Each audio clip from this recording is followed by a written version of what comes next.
ಇದೇ ಮಾರ್ಚ್ 17ನೇ ತಾರೀಕು ಅಪ್ಪು ಸರ್ ಅವರ ಹುಟ್ಟಿದ ಹಬ್ಬ.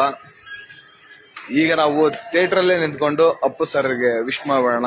ಅವ್ರು ಎಲ್ಲೇ ಇರಲಿ ಯಾವತ್ತೂ ನಮ್ಮ ಮನದಲ್ಲಿ ಇರ್ತಾರ ಅಂತ ಭಾವಿಸೋಣ. ಹುಟ್ಟುಹಬ್ಬದ ಶುಭಾಶಯಗಳು ಅಪ್ಪು ಸರ್. ಹುಟ್ಟುಹಬ್ಬದ ಶುಭಾಶಯಗಳು ಅಪ್ಪು ಸರ್. ಬೊಂಬೆ ಹೇಳುತ್ತೈತೆ ಮತ್ತೆ ಹೇಳುತ್ತೈತೆ ನೀನೇ ರಾಜಕುಮಾರ.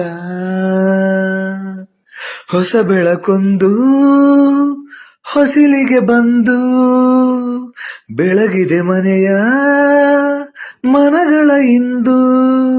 ಆರಾಧಿಸೋರ ರಾಜರತ್ನನು ಆಡಿಸಿಯೇ ನೋಡು ಬೀಳಿಸಿಯೇ ನೋಡು ಎಂದು ಸೋಲದು ಸೋತು ತಲೆಯ ಬಾಗದು.